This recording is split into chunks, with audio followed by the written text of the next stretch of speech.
अस्सलाम वालेकुम नाजरीन। मार्च का महीना चल रहा है और अच्छी खासी सर्दी हुई हुई है। हालांकि कुछ दिन पहले जब धूप मुसलसल लग रही थी तो बहुत गर्मी हो गई थी। दिन के टाइम अगर बाहर जाए तो पसीना आ जाता था और बहुत से लोगों ने मेरी तरह गर्मियों और सर्दियों वाले जो बक्से हैं वो उल्टने पलटने शुरू कर दिए थे। और जो चज्जी औरतें हैं कुछ, उन्होंने तो हीटरों के ऊपर अखबारें शबारें चढ़ा के वो भी स्टोर कर दिए हैं। लेकिन फिर अचानक ही 2-3 दिनों से इतनी शदीद सर्दी हो गई और लगातार बारिश और तूफ़ानी हवा जो है उसने तो बहुत ठंड की हुई है।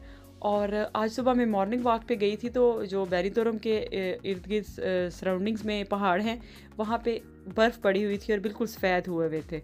काफ़ी ज़्यादा सर्दी थी और दिन के टाइम मेरे बच्चे की अपॉइंटमेंट थी डॉक्टर के पास, तो मैं भी चली गई साथ बारिश के नज़ारे देखने।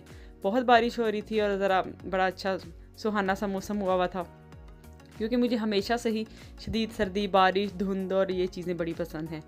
और ये मेरा बच्चा और मेरे हस्बैंड जो है वो अब ये छतरियाँ लेकर तो जा रहे हैं हॉस्पिटल के अंदर।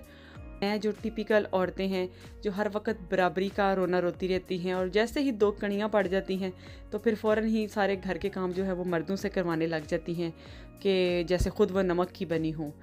मैंने भी वैसे ही किया, इन दोनों को भेज के अंदर और मैं जनाब आराम से सीट के ऊपर आलती पालती मार के तो माल्टे खाने स्टार्ट करने लगी हूँ, क्योंकि या तो बारिश में ठंडी आइसक्रीम खाने का मज़ा आता है और आइसक्रीम अभी मेरे पास है नहीं, इसलिए मैंने माल्टे घर से लाए हैं, वो मैं बैठ के खाने लगी हूँ। और अचानक ही मुझे नज़र आया है कि मैंने वो तारीख़ी माल्टा दरियाफ़्त कर लिया है जिसकी फ़ोटो मैं हमेशा से बचपन से बनाया करती थी, बल्कि सब बच्चे ही बनाया करते थे। जब भी कोई ड्राइंग करनी होती थी तो सबसे आसान जो ड्राइंग थी वो माल्टा बनाना होती थी और माल्टा गोल बना के उसमें ऑरेंज कलर करके एक डंडी बना के साथ एक लंबा सा पत्ता, एग्जैक्टली सेम ऐसा ही जैसा अभी मैंने जिसकी फ़ोटो खींची हुई है। तो ये वाला माल्टा मैंने दरियाफ्त कर लिया। इसको मैं खाऊंगी नहीं, ये तो मेरी बचपन की ड्राइंग की याद दिला रहा है। तो इससे फ़ारिग होके जो अपॉइंटमेंट से फ़ारिग होके, क्योंकि साथ ही कैरेफोर का स्टोर था और ऐसे तो हो नहीं सकता कि ख़वातीन घर से निकली हों चाहे डॉक्टर को दिखाने के बहाने और वापसी पे बाज़ार का चक्कर ना लगा के आएँ। तो मैंने भी वैसे ही किया सेम। जैसे ही हॉस्पिटल से निकले तो रास्ते में कैरेफोर था, कैरेफोर में घुस गए और वहाँ पे जाके मुझे नज़र आए कुछ स्टॉल्स के जितने भी बच्चों के सर्दियों वाले शूज़ थे, स्पेशली जो कारपेट शूज़ थे और या वो फ्लफ़ी से बच्चों के बंद शूज़ होते हैं, वो सारे के सारे 1-1 यूरो के, बल्कि 1 यूरो से भी कम 99 सेंट्स के लगे हुए थे। तो ये अगर जो लोग जिनके माशाल्लाह से 3 या 4 से बच्चे होते हैं, या जो वैसे भी जो लोग आउट सीज़न सेल से चीज़ें लेके रखना अगले सीज़न के लिए रख लिया करते हैं या अपनी ज़रूरत के मुताबिक ले लिया करते हैं, तो उनके लिए काफ़ी अच्छी बात थी कि 1 यूरो का देखें ना क्या मिलता है। तो 1 यूरो के अच्छे खासे सर्दियों वाले शूज़ अपने जो बच्चे के साइज़ से 1-2 नंबर बड़े लेके रख लें अगले सर्दियों में उनको पहनाने के लिए। तो वो आप देख लें, अगर कैरेफोर स्टोर पर आपका चक्कर लगे तो आप ज़रूर देख लीजिएगा। और जो रज़ाइयाँ वगैरह हैं, क्योंकि अब जैसे ही सीज़न आउट होता है तो सर्दियों वाली चीज़ें की प्राइसें कम हो जाती हैं, तो रज़ाइयों और वगैरह पे, ब्लैंकेट्स पे, जितनी भी सर्दियों का स्टफ़ था, हालांकि जितने भी कपड़े, रज़ाइयाँ, हीटर्स वगैरह भी, वो सब पे 40% या 50 या 70% ऑफ लगा हुआ था। तो अगर आपको इनमें से किसी भी चीज़ की ज़रूरत हो और आपको अगली सर्दियों के लिए चाहिए हो तो ख़ुद जाके वहाँ से जाके ले लें। मैंने थोड़ा ही आपको लेकर देनी है, मेरा काम तो सिर्फ बताना है।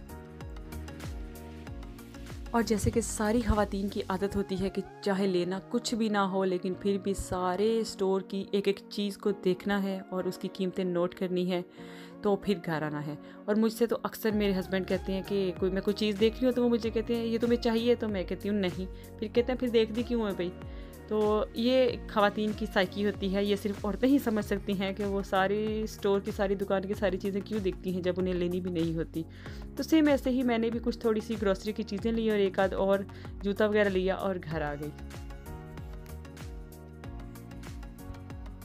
और मेरे साथ तो ये भी मामला है कि मैं जितने भी डिप्रेस्ड हूँ, परेशान हूँ किसी वजह से और बोरियत फ़ील हो रही हो, तो किसी स्टोर का, किसी दुकान का चक्कर लगाऊँ या ये फ़ील कराऊँ कि मैं शॉपिंग पे निकली हुई हूँ, चाहे ख़रीदूँ कुछ भी नहीं, बस स्टोर देखने से, घूमने से थोड़ी सी रिलैक्सेशन फ़ील होती है, माइंड थोड़ा सा डाइवर्ट हो जाता है और का मूड फ्रेश हो जाता है।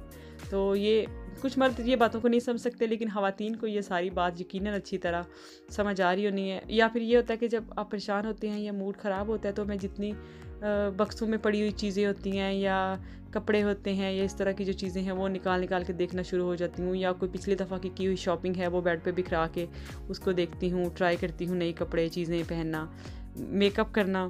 तो ये सारी चीज़ें होती हैं जो ख़वातीन को उनका मूड अच्छा करने में या टेंशन से थोड़ा सा रिलैक्स करने में हेल्प करती हैं। और पिछले 2-3 दिनों से मैं छोटी छोटी वीडियोस डाल रही थी, तो बहुत से लोग मुझसे पूछ रहे थे ये क्या आप बिल्कुल छोटी छोटी कुछ सेकंड्स की वीडियो डाले जा रही हैं और अजीब सा कुछ। तो ये यूट्यूब का नया ऑप्शन है शॉर्ट्स का, और जो लोग यूट्यूबर्स हैं या जिन्होंने अभी नए नए चैनल स्टार्ट किए हैं तो वो भी ये शॉर्ट्स का ऑप्शन जो है इस्तेमाल करके 20 से 25, 30, 40, 50 सेकंड्स तक की वीडियोस डाल सकते हैं। तो इनसे कहते हैं कि चैनल काफ़ी ग्रो होता है, काफ़ी ज़्यादा सब्सक्राइबर्स आने का इम्कान होता है। तो ये वीडियोस मैं इसलिए डाल रही हूँ, तो आप लोग प्लीज़ इन वीडियोस को भी जितनी दफ़ा हो सके वॉच किया करें, और अगर चैनल को सब्सक्राइब नहीं किया तो वो भी कर दें, और इस वीडियो को भी लाइक और शेयर करें। दुआ में याद रखिएगा। अल्लाह हाफिज़।